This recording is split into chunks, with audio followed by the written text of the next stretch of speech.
What is going on, everybody? Welcome back to another episode, and we are talking about the 2022 NFL Draft. We are going division by division. We are talking about division winners from the draft and division losers from the draft. We have done every division in the AFC besides the AFC West, which we are talking about right now today.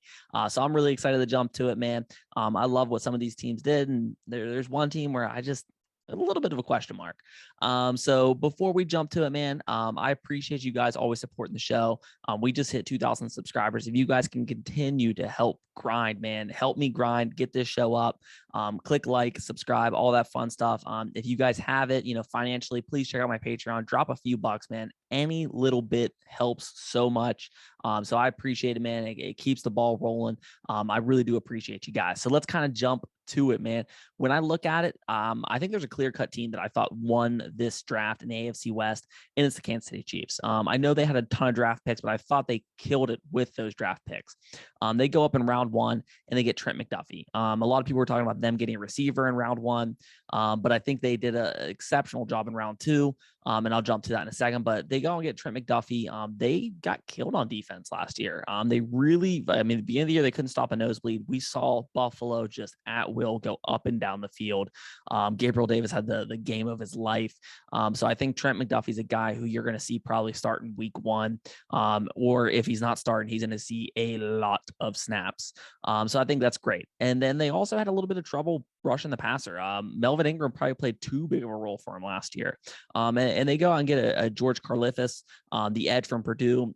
He's a dude who he doesn't do anything flashy. He just gets the job done, and he gets it done at a very high level.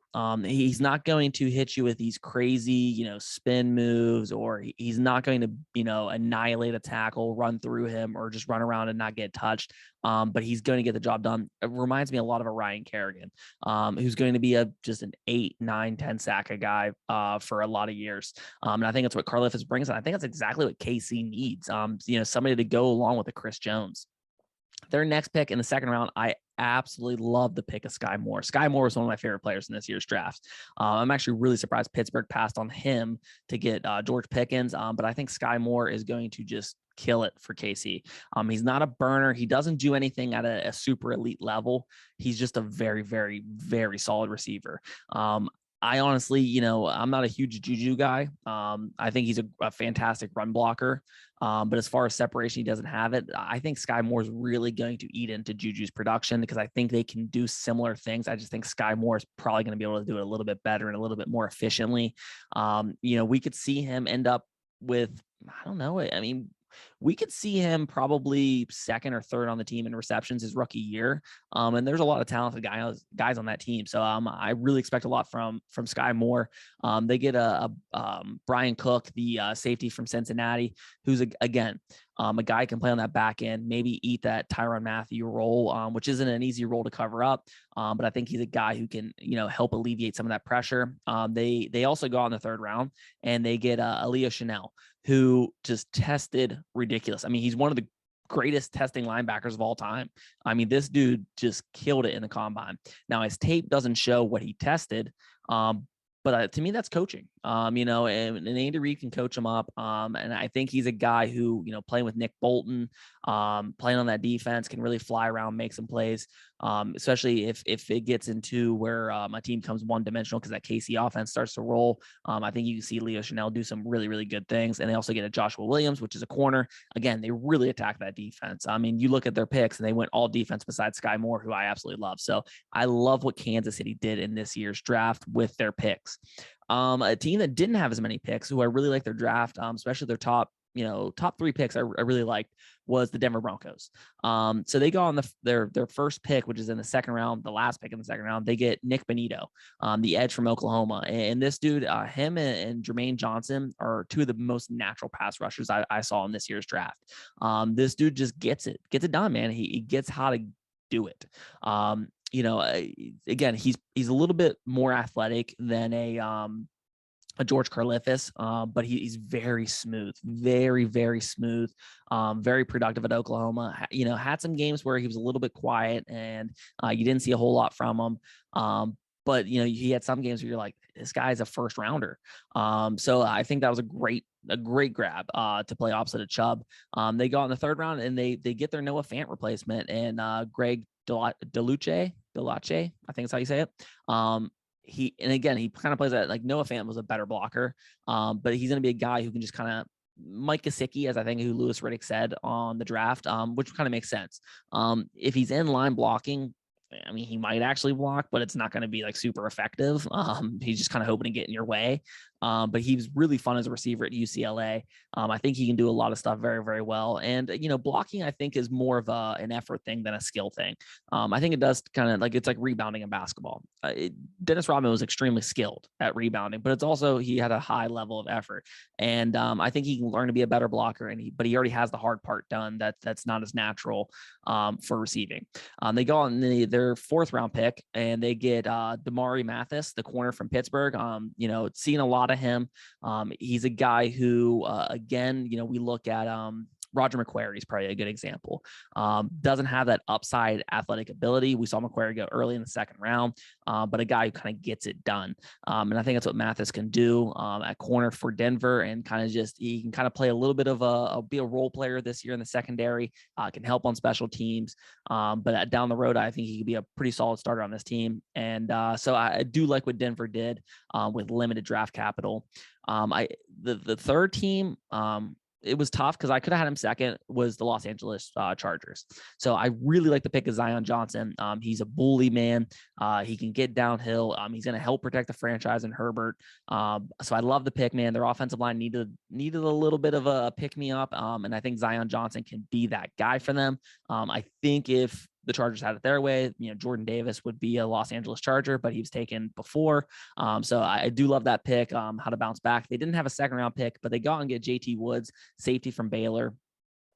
Which is going to be interesting how he kind of plays with a Derwin James, who Derwin James, I think, he's had some bad injury luck, but to kind of see him kind of play alongside a JT Woods, it's going to be fun to kind of see how that all rolls out, and some of the games they can play on that back end of that defense. In the fourth round, they go and get Isaiah Spiller, who at first I was kind of like, why would they take Isaiah Spiller? Like, I like Isaiah Spiller and I think it's a great value pick, but why did the Chargers take him? And then you kind of really start thinking about it. Eckler has injury history. If Eckler has another huge year, money could be an issue. So this is a pick that I think helps protect them from injury. And I think helps protect them in the future so they don't have to overpay for something they don't want to overpay for. So then kind of thinking about it, I'm like, oh, I really like the value and I actually really like that pick. So I'm a big fan of the Isaiah Spiller pick. And in the fifth round, they go out and they beef up that defensive tackle position with, I have no idea how to say, Ogbania, the defensive tackle from UCLA. He's a guy who I don't know how to say his name, but I watched some of his tape. A guy who, again, had some flashes and which, he wasn't super consistent, which is why he's a fifth round pick. But again, I think that was an area of need because we saw them get chewed up and spit out in the run game. I do wish the Chargers did a little bit more up front to kind of help in that linebacker to defensive line position, to kind of help shore up them getting just annihilated on the ground against the opposing team. So the team I thought did the worst, and they didn't have a lot of draft capital, so you can't fault them too much, was the Las Vegas Raiders. They didn't have their first pick until toward the end of the third round. I do like their pick. They get Dylan Parham, the guard from Memphis, who's a guy that I thought maybe had the potential to even go, late second.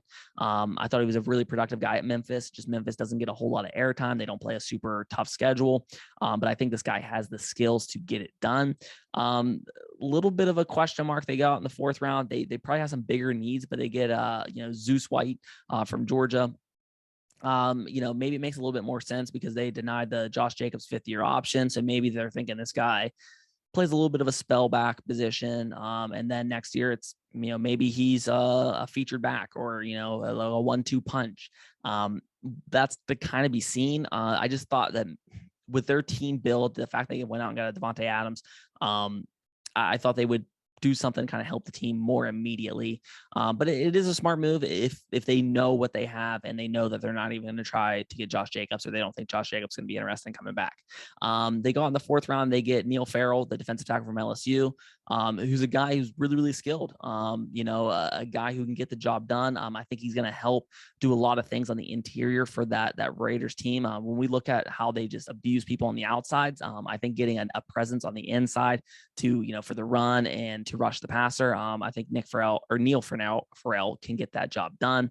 And then they double down, man. In the 5th round, they get Matthew Butler, defensive tackle from Tennessee. I don't like him as much as for Farrell, but I think it's a solid pick, and it adds that depth in an area that they really desperately needed that depth.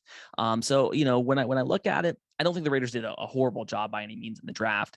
I just thought they kind of had the worst draft in this division, but I really love what Kansas City did, and I think a lot of the stuff, it's going to be seen, right? A lot of these picks, we saw guys have flashes, but not be super productive. So it's going to be interesting how they kind of transition into the NFL, because in the NFL, you got to be consistent. That's not going to be good enough at this level, is to, just have flashes here and there. So it's going to be interesting how it all plays out. I can't wait for it, man. I can't wait for the season to start. As much as I love the NFL draft and talking about the NFL draft, I cannot wait for it to be football season again. So I appreciate you guys. Like I said, man, click like and subscribe. Just help support the show, man. Drop in the comments what you guys think. Do you think I'm out of my mind? Do you think the Raiders had the best draft? What teams and just generally in the NFL that you didn't like their draft or you did like their draft? Drop in the comments. Let me hear it, man. I appreciate you guys, and I will see you next time.